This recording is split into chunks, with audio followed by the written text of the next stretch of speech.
Hi, it's Keith Livingston here with Healthy Intelligent Training. George Bradley, who's an athletics coach in South Africa. Now, George, tell me about who you coach and where you coach and how you got into it. Coaching for me started when I was actually myself basically at the peak of my own running. I've always been very, very curious about the what and the why. Why does this work and that doesn't work and that kind of thing. So even when I was at varsity, I experimented a lot.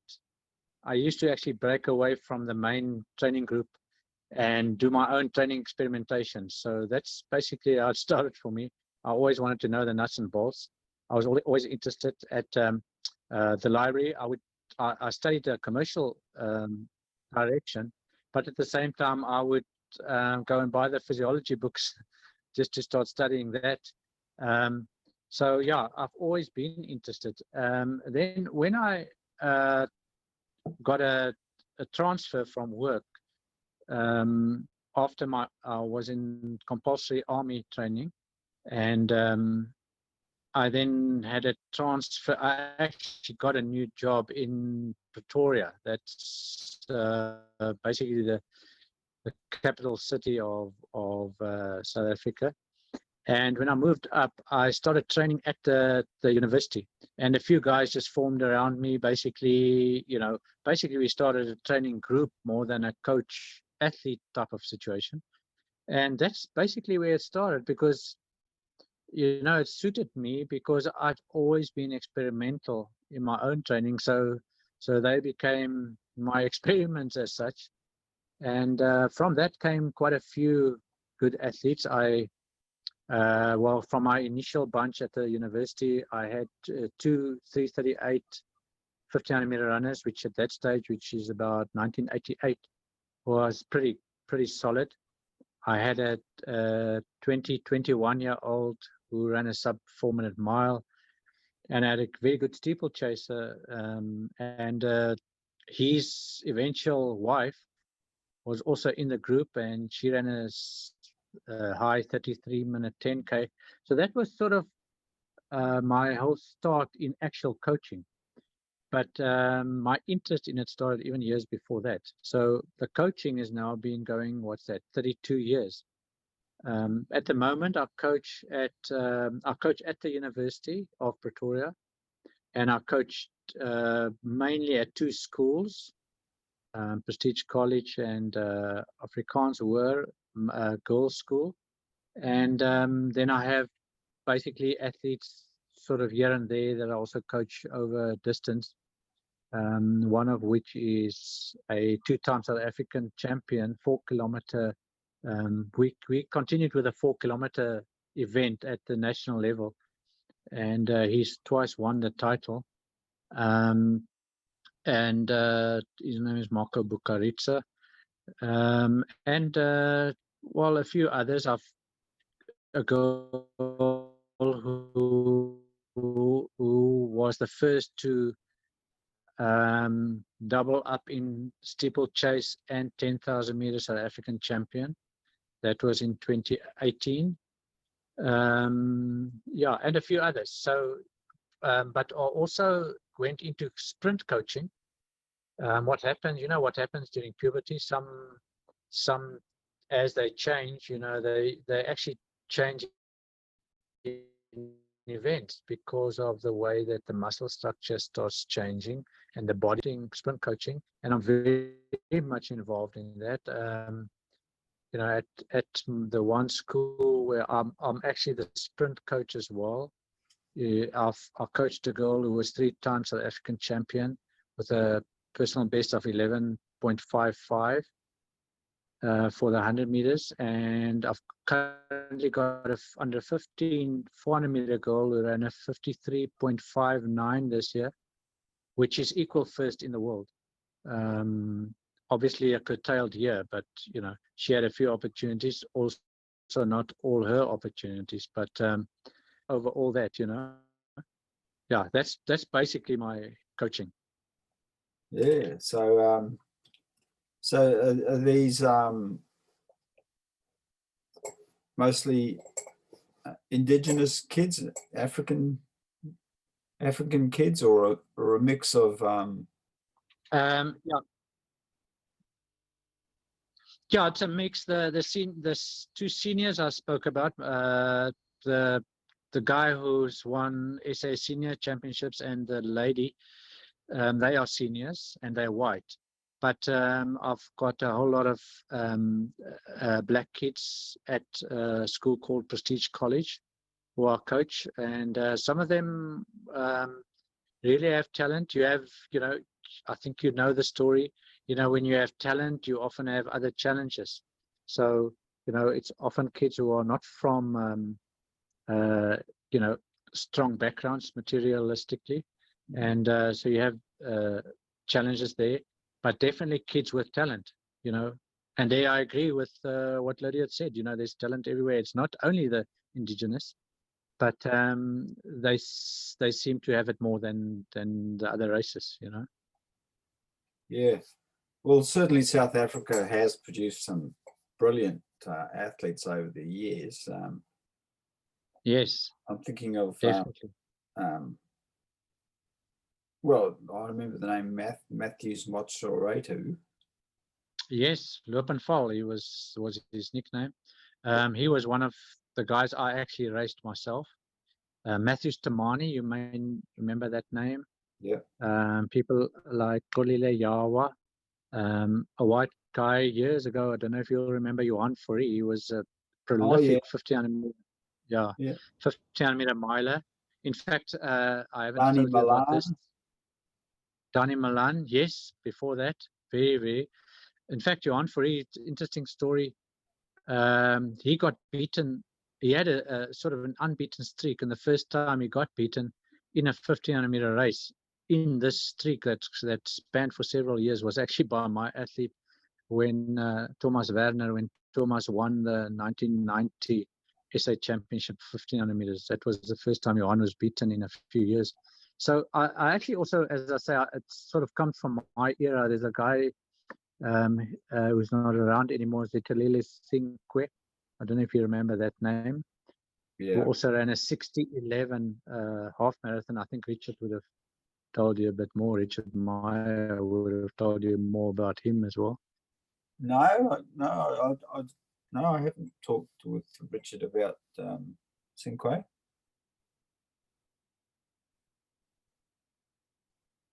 Yeah, anyway, so now we do have a rich pedigree, and many of these guys went on and won international marathons. I remember running marathons against David Sebe, for example. David and Remy Sebe, two brothers. David Sebe won one of the international. I'm trying to think which one it was. I think it was Chicago. I may be wrong, but a whole lot of them. Kolile Yawa won an international marathon. And as you know, obviously Olympic marathon champion in 1996, Joshua Tungwane. How do you say it? Tungwane. Tungwane, Joshua Tungwane. Don't know if you. He basically that was his main. That was his best performance. But he won Olympic marathon. It must be spelt differently than it sounds then, because. Yeah, I think it's spelled Thungwane. I think it's that sort of spelling. Oh, okay. Because I remember something like that, but I thought it was Thugi or something like that. But yeah. Anyway, so that's So I remember him winning, and he was coached by a guy called. I met the guy in Boulder. A guy called McGee. Bobby McGee. Bobby McGee, yes. like the song. Yeah. Yes, Bobby McGee. Actually, his prime athlete while he was in South Africa in middle distance was called Johan Landsman. Johan Landsman broke the SA record one stage. At one stage, him and my one 1500-meter athlete were sort of the two best in the country. This was in about the early 90s. Yeah, early 1990s. Yeah, that's before he went to Boulder. Yeah. I don't think he was too pleased about what happened with his athlete after the Olympics. Any, I can't remember. I don't know. I'm not sure what you're talking about. oh, well, I think Thagwani was, or Tagwani was taken away by handlers, like shoe company people and all that, and Oh yeah. roasted and sort of he Bobby McGee was sort of taken away as official coach somehow. Yes. Yeah. No, I know there were issues. I wasn't really too much privy to that. I was too busy coaching and running myself. Oh, But yes, okay. I know there were. Yeah. So I met him in Boulder in about 2002, and he was actively coaching there, I think. I can't recall, but Yes. I Yes. did meet him, and he actually, I think he was boarding or had a room at Lorraine Moller's house in Boulder at the time. So there's quite a Oh, running that's community interesting. over there from all over the world. You don't Yes. know who you're going to meet next. You know. I can imagine. Isn't Steve Jones also there, around there? Yeah, I haven't met him, but apparently he's a regular in Boulder too. Yeah. Mm. Yeah.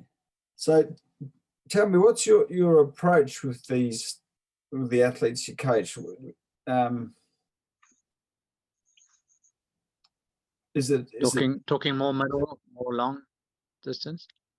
well, let's say you had someone who seemed to be quite talented, was capable of very low 50s, maybe high 49s or something for 400.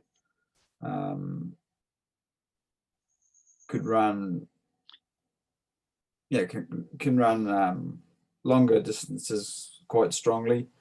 What would your approach be with a kid like that who's maybe still teenage, natural Yeah. ability? Yeah. Keith, basically, my approach would be with someone like that, the scenario you just sketched. I'm actually thinking back of an athlete I had who ran for South Africa as a junior now about 2 years ago, who's exactly that description. My basic approach for someone like that would be that you would do the volume training, but you would be pretty moderate in your approach to that. I find you must respect the composition to some extent, the muscle composition, the fast versus slow and that. So I would respect that to some extent. The main reason is not only the fiber, but also usually it's a certain type of athlete. It's a certain type of psychology that you're working with. This guy loves fast running, and he's very aware of the fact that he can run fast over shorter distances. So you have a bit of a how can I put it, to and fro in terms of what is the kind of volume that you can build him up to or her up to. And I found that most of those guys, and I know Peter Snell is probably always lurking in the background as the example of someone whose approach was definitely different. But I would find that I have to limit the volume to some extent, but I would follow the principle. I would do the volume. What I would do though, I would at an earlier stage go back to more of go over to more of an aerobic, if I can call it in inverted commas. Some may turn their graves, and sort of an aerobic interval approach at an earlier stage, if you know what I'm trying to get to there. I find they respond very well to that. I'm not against continuing. I'll continue with distance running. I'll continue with the long runs. I'll continue with the strength work. I'll continue with everything else. But I find that if I can get them to do easy intervals, I'm talking about 3 to 5K pace, and it doesn't even have to be a long interval. I'm not even talking about VO2 max type of intervals. I'm talking about slightly slower than that and over short distances and fair quantities with short rest.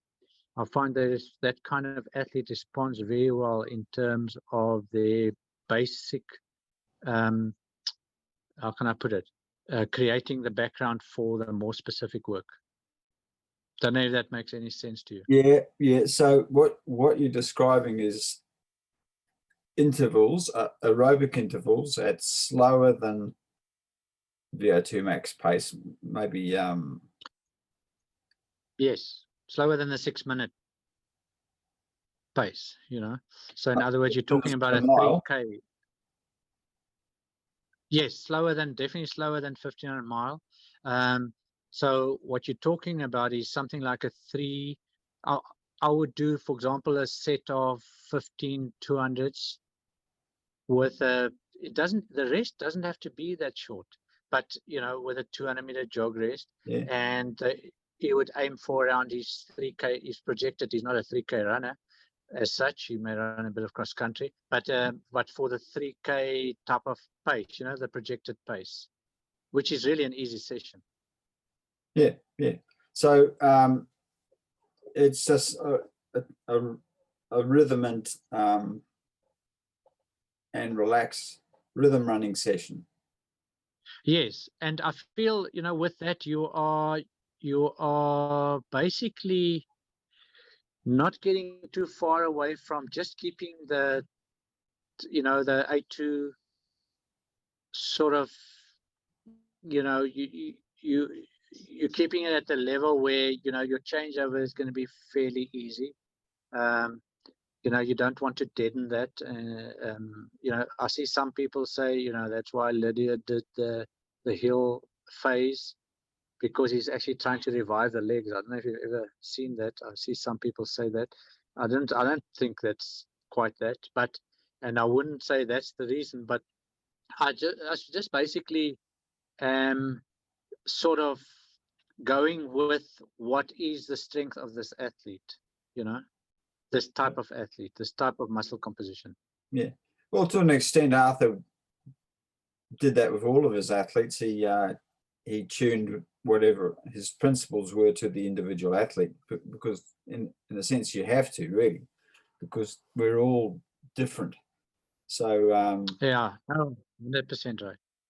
Yeah. So well, that's interesting. So you find these aerobic intervals useful, because I do know that one of the New Zealand coaches I've known for years, Chris Pylone, he oh yes, yeah, I remember you wrote about him in your book. Yeah, that's right. Yeah, well, Chris coached Hamish Carter, our New Zealand triathlete, to a gold medal in the Athens Olympics. I remember that story. Yeah. Yes. On primarily aerobic principles. He didn't do any really hard work.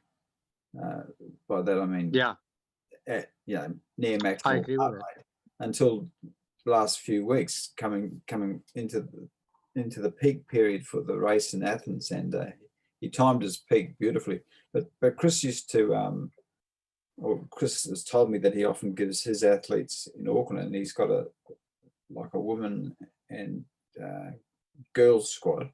He often gives them aerobic intervals on the grass. And I've always tried to work out what an aerobic interval is, because if it's aerobic, it's aerobic. So it might be a higher aerobic. Look, I would, two things about that. The one, and this could be a topic for an hour-long discussion, but the one is, I feel the traditional, the issue of the long runs into the mountains over hilly terrain is less different from easy interval training than one would think.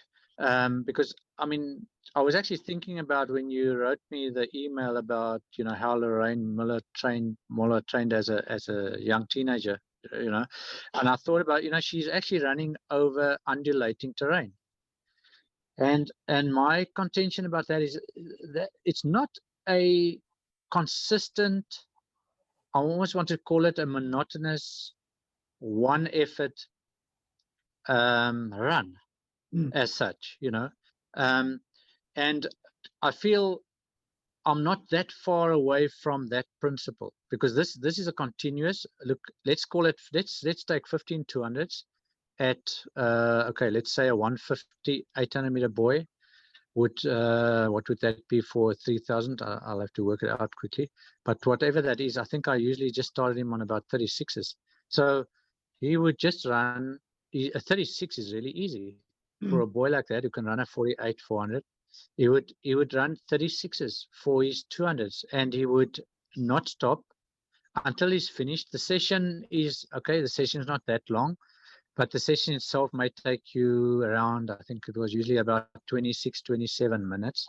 Yes, it's shorter than a run would be normally, but it would be basically the same principle. And the point I'm trying to make is, I don't think you get and that's the second point. You don't get the downside of too fast, too hard running early on.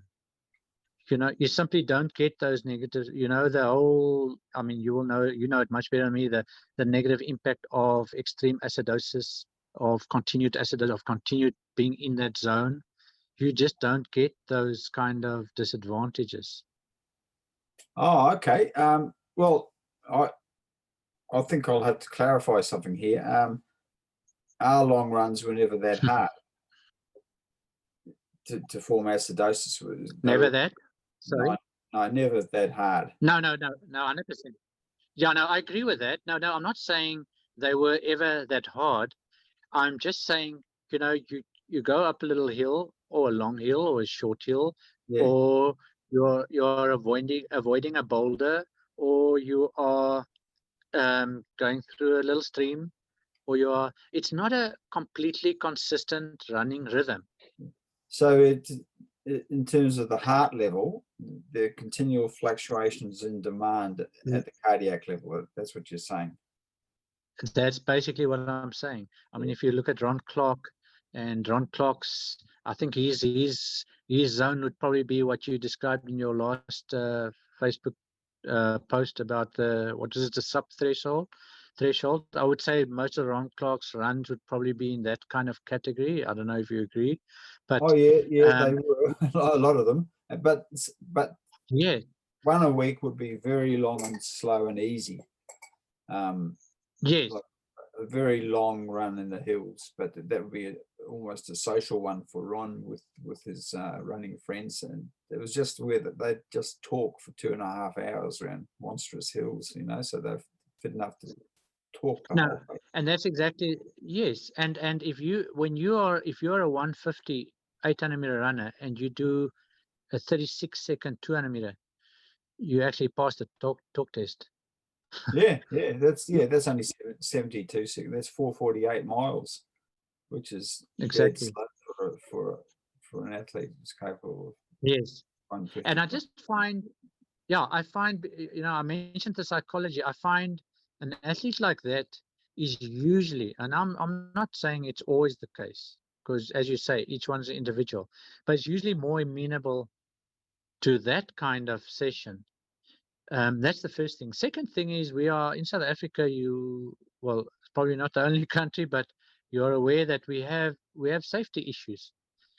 So I cannot really, I'm very wary. I cannot send a bunch of kids off into the mountains, Yep, absolutely. So, so what they're doing in any case inside their school terrain, or inside a fairly safe area, they basically do a run of several laps, let's say around a perimeter or something in that sort of, I always say to people, it was so different in my time. I would run 10 o'clock at night along the coast, where I was at varsity in Port Elizabeth after a test or something like that, and was safe, but it's not safe now. Okay. Yeah, well, that's another consideration too, which I find interesting, because a lot of people said, they talk about someone like Vladimir Kutz or Emil Zatopek, and they say, he did too many intervals, but what do you do if you're surrounded by,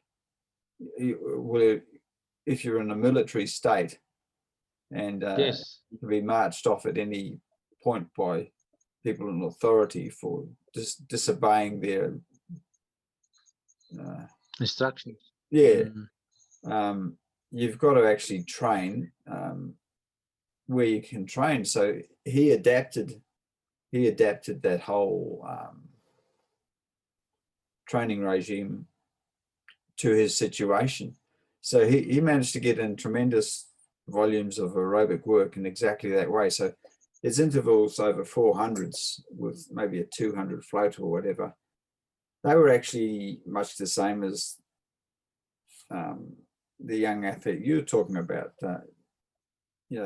75 seconds for 400, which is only a 5-minute mile, but that's not hard for a reasonable athlete. So, because a lot of reasonable athletes can hold that pace non-stop, continuously, so he would just alternate workloads of, I don't think they were that fast. There's a lot of exaggeration of what he did. So when people talk, 100%.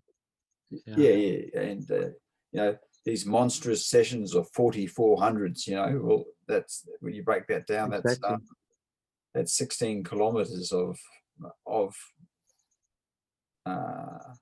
5-minute pace running, but with recovery runs in between. So it's quite a good little cardiac stimulus, up and down, up and down.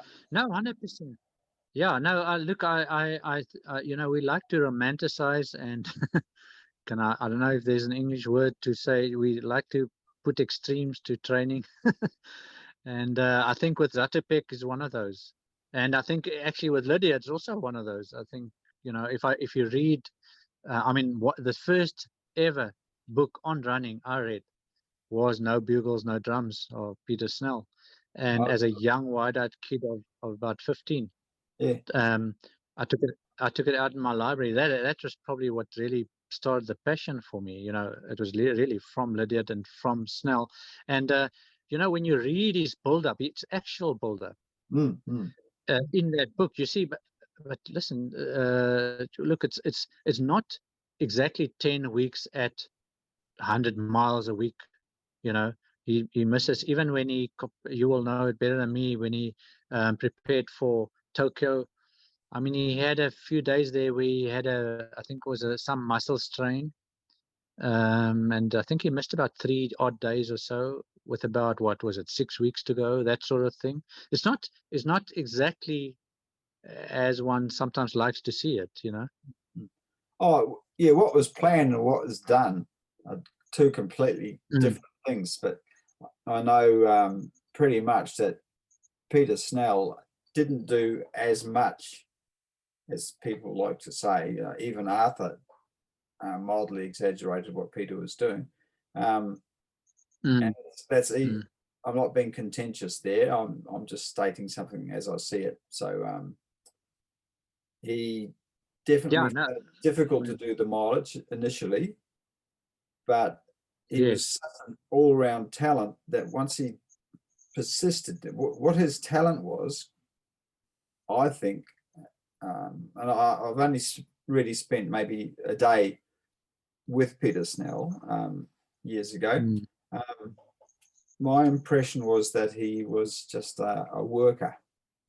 He put his head down and he just worked. Whatever it took to get to a certain outcome, he just do that, what we used to call the white Anglo-Saxon work ethic. So he solid work ethic, not superbly talented. Yeah, no, 100%. But he would just go for it, and if he decided he was going to do something, he would just do the work. And to him, it was just a matter of just doing the work. And he applied, and he's very good at applying his focus on one thing at a time, you know. So I noticed when I was talking, he was not agile or quick in his thoughts. Yeah, he looked like a stiff runner. Hey, hey? He looked like what? I say he looked like a stiff runner, if I can call it that. Oh no, I'm talking about as mentally, he was just able to focus on one thing at a time. You know? So when he focused on athletics, it was to the exclusion of all academic stuff, you know. So I see what you mean. Yeah. So, but he yeah, but when he focused really hard on something, he would just take it apart, you know.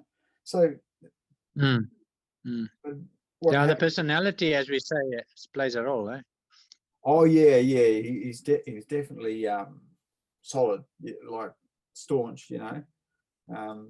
Yeah. Yeah, he had an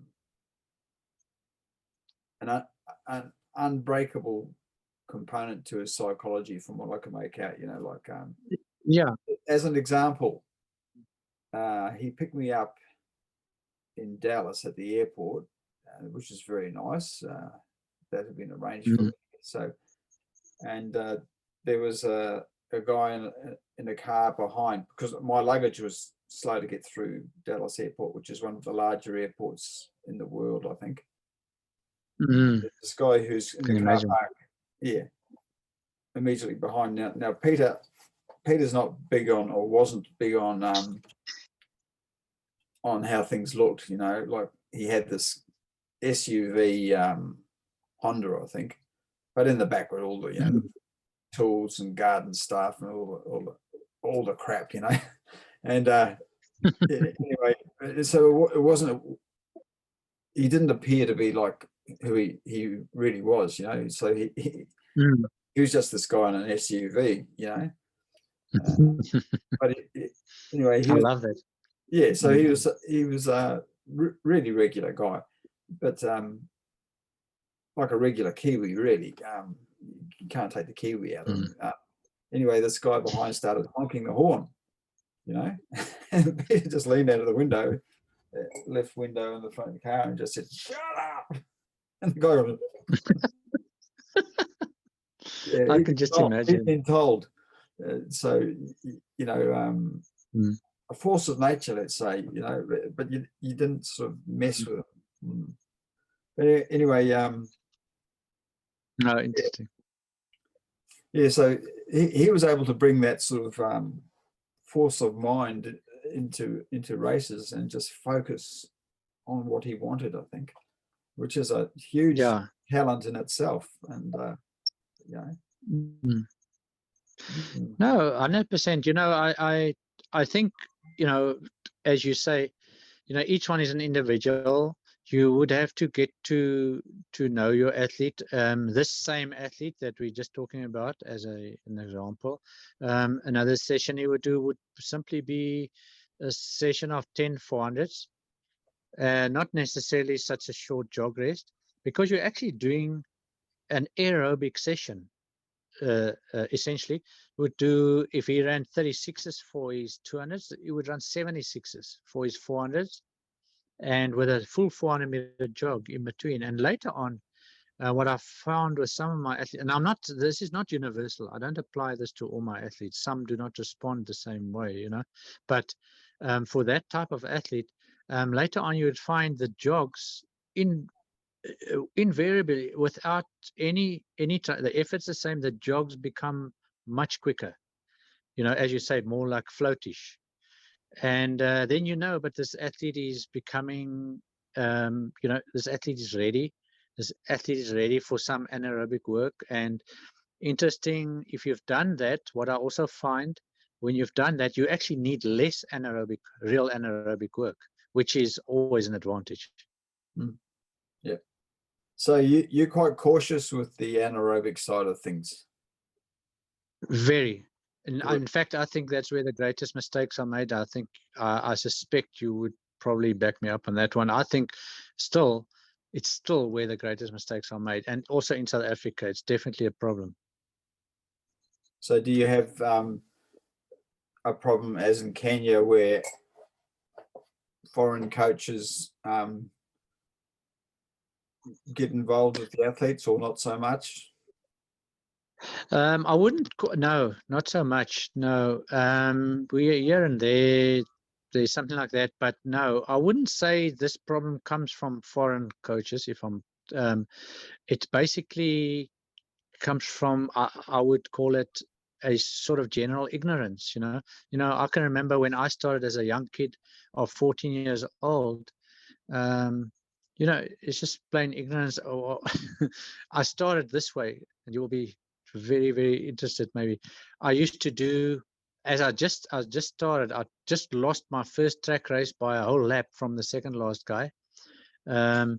Anyway, eventually I managed as a senior to run a sub 8-minute 3000. But Very good. anyway, I would do a 10 times 400-meter session as hard as I could. With, I can't remember the rests, maybe about 2 minutes, maybe it was more. But I would run 10 400s as fast as possible. The next day I would go on the track again, and I would see if my 3000 has improved yet. Oh Now no. I did that. I actually started that way. And I mean, that's the worst thing you can do now. But and I would actually, that's where it all started. That's where the whole experimentation started. But what I want to say is, isn't that sort of your natural bent? You want to become a faster runner, so you feel you need to run fast, and that's where the mistakes are made. So that's why I'm saying I think it's just general ignorance. Yeah. So yeah, I'm agreed with that. And that brings to mind Colm O'Connor in E10. Brother Colm. Yes. Yeah. So I Yes. saw some video of him. I've met Brother Colm a few years ago too. I went up to E10 and dropped in at St. Patrick's there, got off the bush taxi and just introduced myself, and had a lovely lunch prepared by his houseboy, I think, who he used to teach. Prime Highland beef and all the beautiful food they grow up there. Anyway, he was, part of the success. Yeah, well, when he was training, I didn't see this personally, but he's got a very relaxed approach with his students. And, yes. I'd say it's a very loving approach, and they relate really well to his approach. But it extends into a real father figure. Yeah. But and he's got a really cheeky sense of humor too. So always helps. Oh yeah. So there's some great footage somewhere on YouTube. I haven't relocated it, but I do remember what it was. It was of a young David Rudisha, who at that stage was just emerging as a junior talent at world level, and he was asked what he would like to run for some 400-meter early season. He's just done his aerobic preparation work, which was whatever it was. Definitely wouldn't have been a high mileage by New Zealand standards, but maybe 60 miles a week. That's enough for Rudisha with his lifetime mileage. Exactly. But anyway, he was asked, Rudisha was asked by Brother Colm, how fast do you think if I asked you just to run some 400s at a comfortable 800-meter pace, how fast do you think you could do them right now? What would you like to do? And then David, he asked him, he said, 60, 62? And he said, no. And anyway, he he negotiated it back down to 68s. That was where he felt like starting his track work I at that like that. place on the dirt track. So Brother Com didn't try to tell him where to start, because David Radish is a highly intelligent athlete, you know, really, really smart. He knows where he's at. He knows his own body. So that's why he's David Rudisha. So anyway, he said, "Oh no, I just want to start with 68s." So he started with 68s, and that was the start of his anaerobic track preparation, was 68 seconds of 400.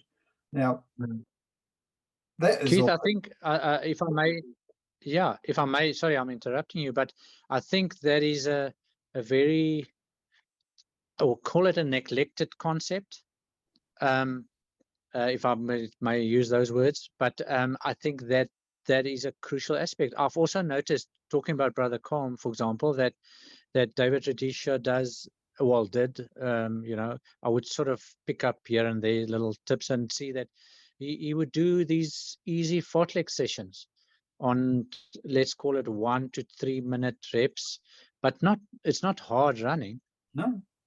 It's, you know, it's probably not going to be much different from Lydiard's easy fartlek type of sessions, you know. Yeah, and that in itself, that's a really misunderstood concept. You know, like here in Australia, where I live now, everyone's their concept of a fartlek is a structured fartlek, which is, I call it, quite a hard little anaerobic session. You know, and it's not fartlek the way we used to understand it in New Zealand. Fartlek means speed play, it's fun, and so we do more of a true fartlek with all the schoolboys. My coaching colleague Johnny Mark trains in Melbourne, and that is a fun session. So if the boys feel like running en masse to a large gum tree up the hill, they all go for it. You know, that like charge, like a battle charge towards this tree. They're sort of racing each other and relaxing and enjoying themselves, just like boys will. But the Lydiard fartlek is unstructured, and it's just your recoveries are built into it because you run as you feel. So it's a really good way of introducing faster work and speed play, you know, because Costa Halma, was it? Who was the guy who? Yes. Yeah. So some of those guys were really good. And I believe even Lassie Viren used to use concepts like that, which were not Lydiard concepts, but he used to use a type of leg speed drill or running that Mihaly Igloy had developed. Yes. But he brought it into the. I remember concepts. Yeah. Yes, and I actually remember I think I saw somewhere about a week before. Well, I don't know which of these was one of his gold medals. He would do a session of 20 times 200. It wasn't, you know, out of the ballpark type of times for that session. Sorry, who was that? Yeah, sorry? I'm saying Viren before one of his gold medals. Exactly. I just dropped out there for a minute. I forgot who I was talking about, which is a little issue I have. But anyway, same with Pekka Vasala. Yeah, he's sort of, you know, he did those sessions as well. Yeah. Well, the one I remember is a 20 by 200 session he did as a test. Yeah, in a forest. And this is before heart rate monitors. So they had a trained nurse who'd take his carotid pulse, you know, and yes, and the aim was to it was all measured out in the forest on a forest path, you know. So it's, but let's say his first session would be 2200s, and he'd do 29 for each one, and that's pretty solid, you know. But he he wasn't up on his toes, already flying. And then he'd done a couple of these tests, because really they're not hugely anaerobic, because I did a few of those under Barry McGee, and they're good fun, really. Yeah. But No, I agree. yeah, If I may say this as sort of a question, if you do, let's say, that type of session, and you do 20 200s, and you do it in such a way that on each new 200, you basically sort of restored you're definitely not lame. You are basically just sort of running you're starting at a level that's very close to what you were before the previous rep. And my question on that is, how anaerobic is that really? well, that's a very good question, but I'll try to analyze it several which ways. But what I was saying was that was his level anaerobically, if we use 2200 as an anaerobic session. But truly, it's not. No, I understand. Not lactate anaerobic, because lactate takes about 10 to 13 seconds just to even get stimulated enough to be present. But we realize that lactate is just tracks, it follows the acidosis. So yeah. It's just measurements. Yeah, it's just what we can measure. Yeah. But anyway, what happened was he used this as a marker, and he did 2200s in about 29 a couple of times, and one was before a race, and he went into this. It might have been a 5,000 meter race in a pretty solid time for the day. Like 13:20s, which is pretty good. So and enough to win the race.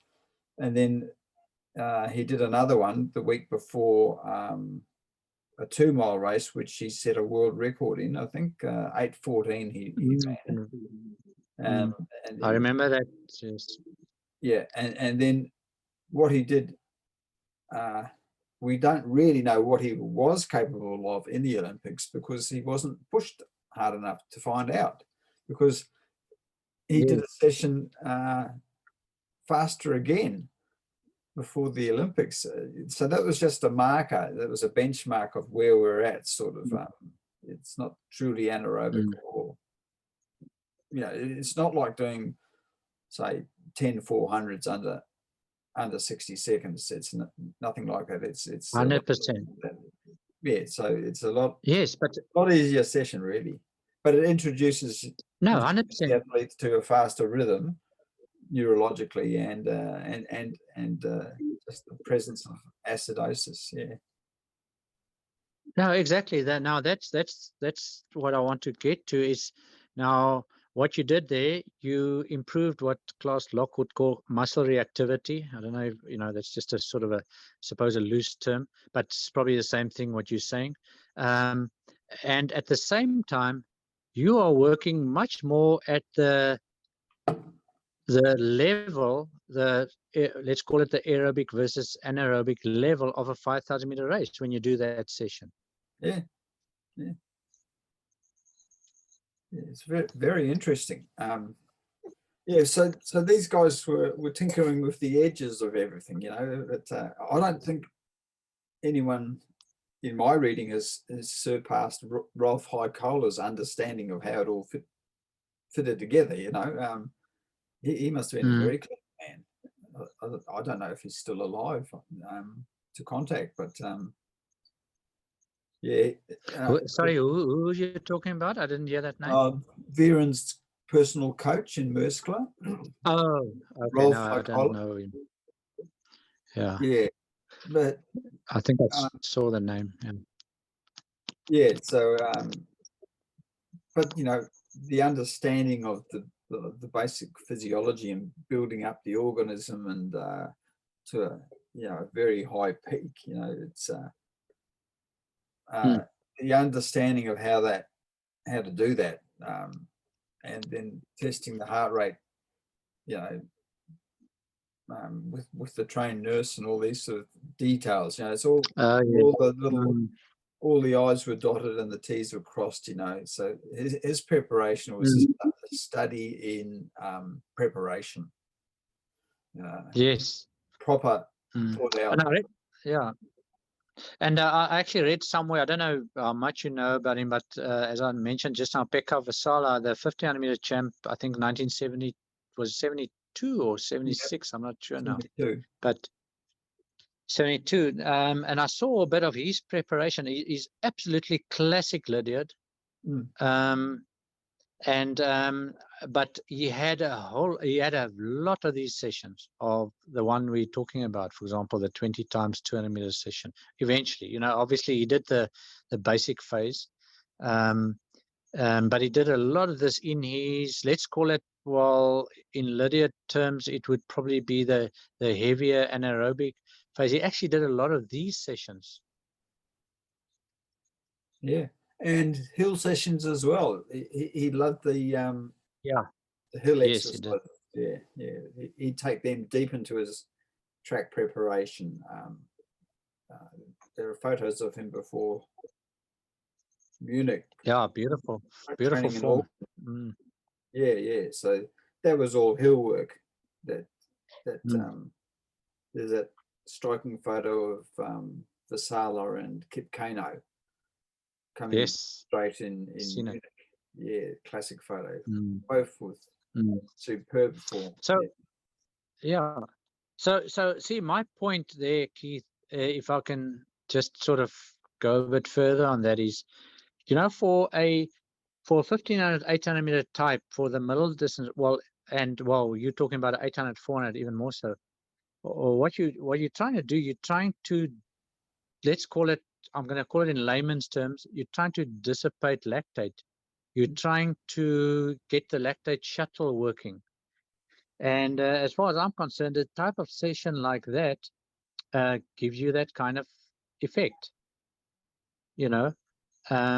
Whereas when you're a longer distance runner, for me, it becomes more the threshold. Where's your threshold actually lying, you know, in terms of a continuous pace, if you know where I'm going to. Yeah. So the faster 200 recovery, the recoveries are where the lactate gets dispersed. Okay. Yeah. Yes, the little bit of lactate. There's not much. Yeah. You don't want too much, you know. Yeah.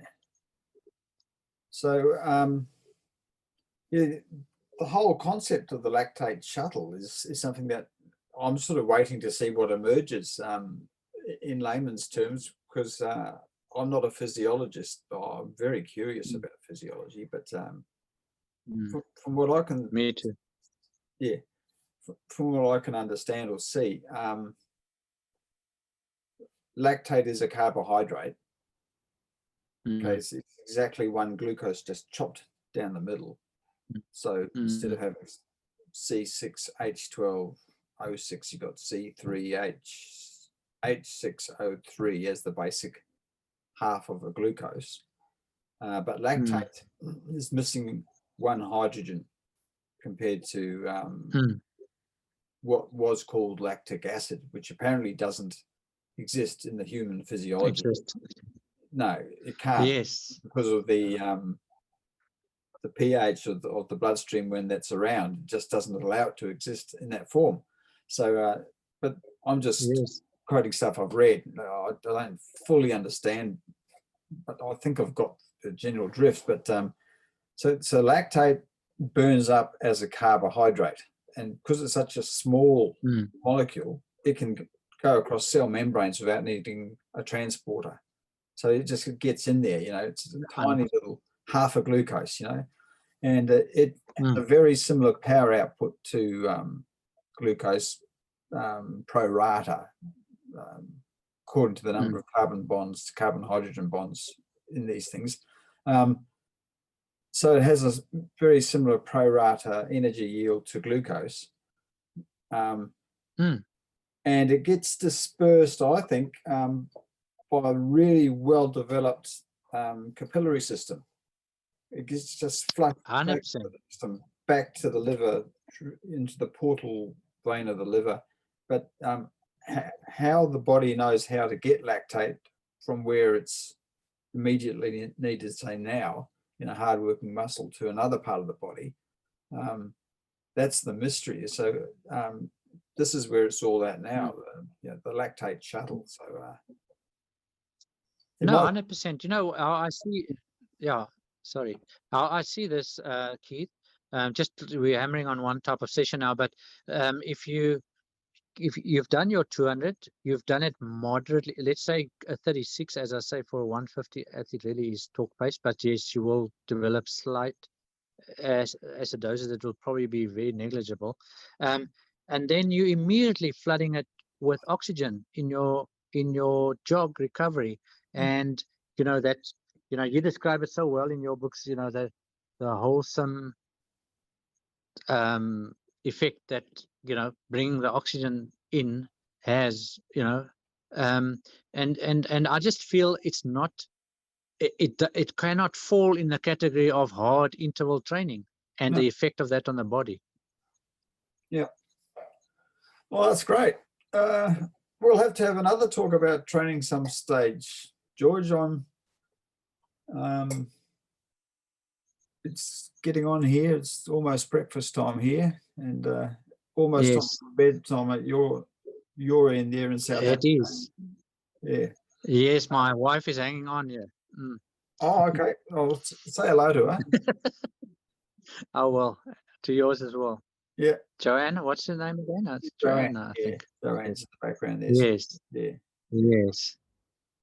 All right. Well, thanks. No, so much, 100%. George, Keith, for thank your you very time. much. It was lovely speaking to you. I really loved it, but I just feel there's probably another 16 hours of discussion that we can have. We must visit. Oh, we could have the Keith and George show. Talk about different things. Yeah. But Yes, there'll there's so much. be someone out there who enjoys what we've just been talking about, or who's getting very interested in that sort of thing. So that's who these Yes. chats are for. I enjoy them, so So Oh, thank you. Thank you very much. And just to end off, just love your books. Cannot wait for your new one. I think you're doing brilliant work, as I've actually said to you before. oh, thank you very much. I appreciate it. I really do. Okay, thank you, George, and Thanks. Okay, Keith. congratulations on your work with your athletes. And it must be quite hard on occasion, Thank as you. you're saying, especially if No, it is at the moment. Yeah, I've got over 100 athletes, and then we've got COVID-19. You can imagine my phone stays warm. That is remarkable. 100 athletes. Yeah. Yeah. You've got to be on top of the game there. 100 young athletes, 100 teenagers. Most are, I would say, 90% are teenagers. Yes. That is a big workload. I can't imagine that. Yeah. It's beyond my No, imagination. it is. My wife thinks so too. Oh, okay. Yeah. But Okay, anyway, Keith. Thank you very much, and appreciate. You enjoy it though, don't you? Have a good. Yes, no, I enjoy it. Look, it has its moments. You can't say, there's no job where you enjoy every moment. And there's certain aspects that are, don't quite, it's not my favorite part, but in general, I enjoy it. Yeah. All right. We'll see you, George. Thank you. Okay. Okay, Keith. Bye. Thanks. All the best. Cheers. Okay, Yeah. bye. Bye.